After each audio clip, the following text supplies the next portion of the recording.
hi and welcome. Thank you for checking out this new video on the Museum Modelers channel. Today we're actually going to be taking a look at a subject which is kind of near and dear to my heart. These are the Yorktown-class carriers that are more widely available in 700 scale from various manufacturers.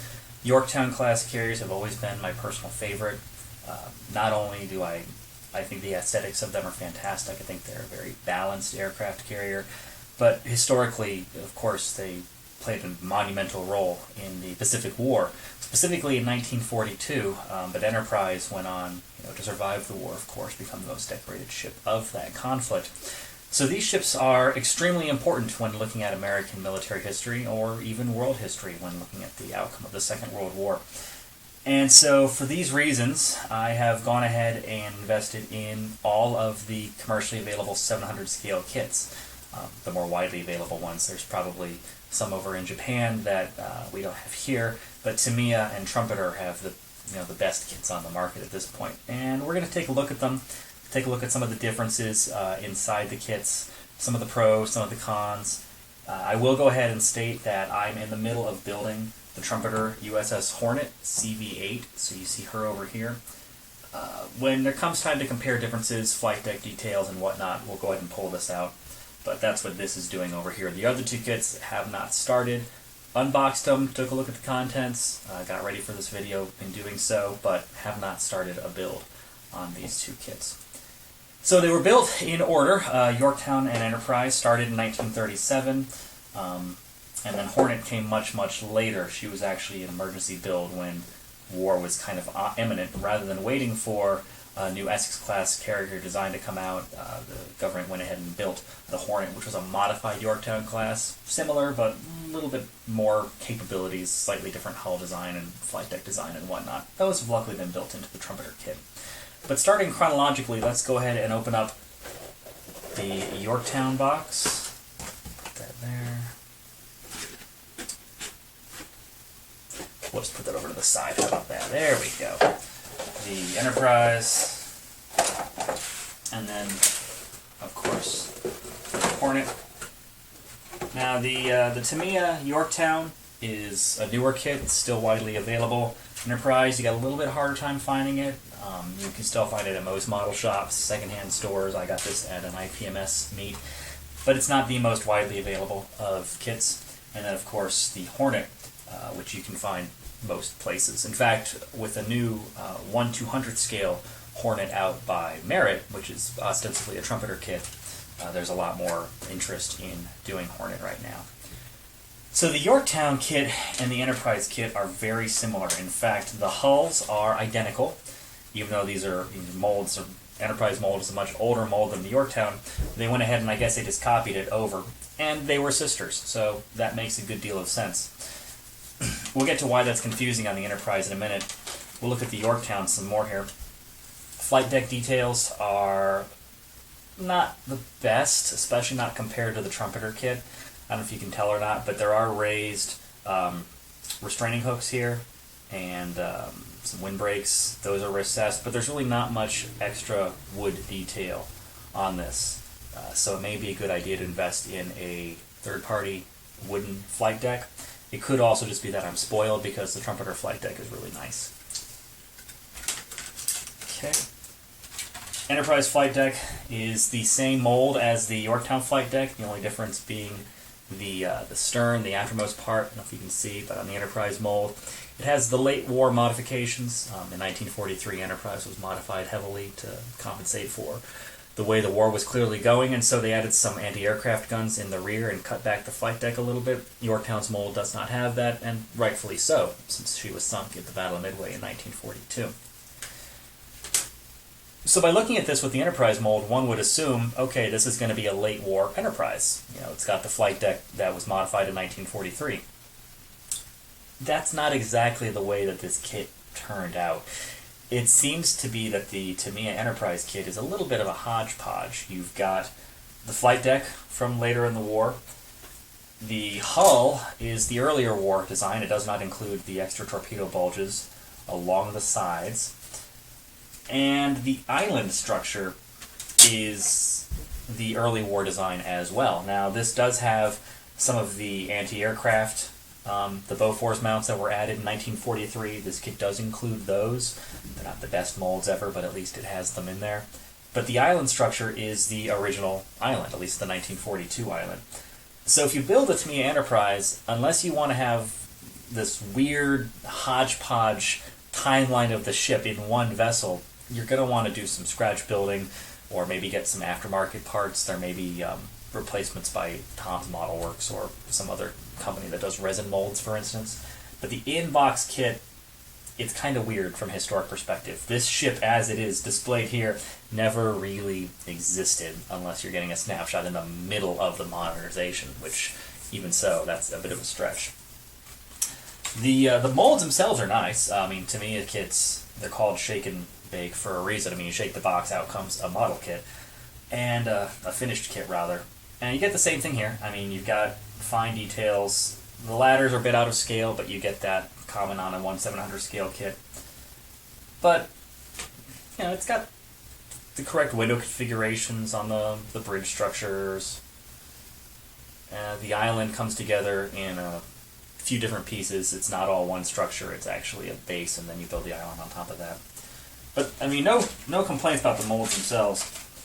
Like I said, it's an older kit. Decal sheet's a little yellowed, so that may not fly. May need to look into replacing that. Going back to the Yorktown for just a minute, it goes together in a very, very similar fashion. In fact, I would not be surprised if a lot of these pieces are, you know, cut from the same tree. In fact, look at the left half of this Enterprise sprue. Look at the Yorktown sprue here, and yeah, they are identical. There you go. So you see that Tamiya, you know, they kept a lot of the same parts. And again, they're sisters, that makes sense. The Yorktown, these molds are the appropriate molds because this is the ship as she appeared in 1942. So you got no real problem with this. Of course, you'll want to replace some of the things, the railings, the radars, the masts, maybe get a little bit finer aftermarket details, but as far as accuracy goes, there's really no complaints here. Enterprise, who knows what they're thinking. Now, there is one key feature of both these kits affecting their accuracy, and that is their size. I measured these, and they are both, again, because they're the same mold, they're 13.6 inches long by 1.4 inches wide. That's the hull. And the flight decks are 13.75 inches long by 1.5 inches high. You scale that, and you get an overall length of 793 feet and an overall width of 81.6 feet. Now, the Enterprise, that is way, way short. The finished ship in 1943 was actually 827 feet versus the model of 793 feet. If you try to backdate that to the pre-1943 modernization, you're still looking at a short mold in that the Enterprise was 809 feet 6 inches. And again, this scales at 793 feet. Width, same problem, 81.6 scale feet wide, whereas the finished ship was originally 109 feet wide, and the 1943 version was 114 feet wide. So the overall verdict of these kits is that they're a bit short and they're a bit skinny. It's probably closer to a 720 mold, a 1720, maybe 1730 even. I'm not sure, I didn't do that part of the math, but they don't quite match up to the way the finished ship should be, either pre-1943 or post-1943. The other wonky part about the Enterprise mold I don't care for, and this just speaks to the age of the kit, is when it comes to doing fine details, anti-aircraft guns and mounts, they've included a length of wire. I don't know if you can see this, just a fine wire. It looks like about 16 gauge, maybe 18 gauge. And you're supposed to cut this for gun barrels and place it, you know, throughout the length of the ship. For all of the Oerlikon mounts, for the Bofors mounts, for everything. Same size of barrel and just a piece of wire. That's just not going to fly. I mean, we'll get an aftermarket set to do the anti-aircraft mounts. This is, I mean, maybe it's just the way the kits were done back in the day. But for 2014, that's not acceptable. Also, the aircraft. I don't like Tamiya aircraft. Never really have. The older kit, it's molded in blue. The younger kit, molded in gray, but it's the same sprue. You got fine, you know, surface detail on these. These are SBDs, and these are, I'm sorry, These are all three actually, yeah, and then this is just the SBDs and what looks like an F4 Corsair. So again, older Enterprise, not quite matching up there. Regardless though, the underside of the aircraft, their undercarriages, they're just little stubs. There's no wheel detail or anything like that, and that's on both of these. So that's going to have to get replaced. Fortunately, Dragon makes really good clear aircraft, and so does Trumpeter. So that is the Yorktown and the Enterprise. Let's move on to the Hornet. She's a little bit more finished, like I said. But what you have here is a much better kit, I think. Now, first off, the overall dimensions are better. This kit goes out to 14.5 inches long by 1.5 wide. Scale that out, it comes out to 845 feet by 87.5 feet. That's a little bit wonky in that it winds up being a little bit long. Instead of, these were short, the Hornet is long because the original ship was 827 feet, 5 inches long. This is 845 feet. So you're actually going to be maybe 1/690 scale as far as the width goes for the length. For the width of the ship, though, you got the same problem in that it's a little bit too skinny. She scales out to 87.5 feet, whereas the actual ship was 114 feet. So again, kind of a funky amalgam here. You've got a 1/690, 1/680 scale in length, and then go back to 1/720 for the width. Why you can't just get this right is beyond me. I don't know why there's such a problem with scaling these ships. I mean, you see this with a lot of ships, but especially the Yorktown classes. Laziness, poor molding, I don't know, but it's recurring. This kit has caught a lot of flack, and rightfully so, about the shape of the hull. Especially the bow. The bow is going to be a little bit too blunt if you do this kit. Now, Tom's Model Works does make an entire hull replacement in resin. It's even got the sides pre-molded on, so that's a nice feature if you want to go that route. Because I'm doing this as a waterline kit and most of the issues are below the hull, it's not going to be that noticeable, so I didn't do any hull modifications to this ship. If you go down there with a micrometer and you look at the way that the bow angles back, yeah, you're going to see a problem. But, for this build here, I'm not concerned about that. Flight deck is a lot nicer than the Tamiya builds. There's a lot more wood detail. There's each plank is actually molded on there, as well as the tie downs. This does not have, by contrast, doesn't have the restraining wires, so I'm going to add those. I've got a set from Gold Medal Models that I'll put on there for going across the flight deck. This kit also has the option of having two flight elevators lowered. I'm going to have the forward elevator lowered, the middle elevator I glued in place already, and the back elevator is molded closed. By contrast, Tamiya kits, the rear elevator is molded down, the middle and top elevators are molded up, but they do have the recess lines on the back, so you can score those and lower them if you want. Okay, interior details. The Hornet comes with a full flight deck, a full hangar deck. The Enterprise and the Yorktown come with the rear third of the hangar deck, and that's in here somewhere. There it is. There you go. But you don't get the same level of detail that you get on the Trumpeter kit. The Trumpeter kit's got deck panels molded in, and the elevator landing platforms. This just has the elevator platform, and then it's just flat gray. Oddly enough, the instructions for the Enterprise actually state that if you want a forward elevator deck, you can scratch build one out of stock styrene if you want. I think I'll just close the hangar bay doors. That's what the instructions say to do on the Yorktown anyways. I think they realized that was kind of silly to give a modeler give you a complex hull design here and then say, by the way, we didn't build you a part, so you should go ahead and scratch build it. I don't care for that. So we'll just have the hangar bay doors closed on both of these two ships. As far as display options go, Trumpeter has done a nice job of including water bases with their ships as of late. I know I just finished an HMS Hood that included, a USS Lexington CV2 that included a water base. I used it. This is Hornets. I'm going to try actually scratch building a water base for Hornet. I just did a successful one on the HMS Hood. So this will just keep in the spares. As far as the other two ships, I guess they're just designed to be either put on scratch-built bases or displayed flat on the shelf because they include weights and they do not include lower hulls, so they're waterline kits, but they don't give you any option for displaying the ship in a waterline form.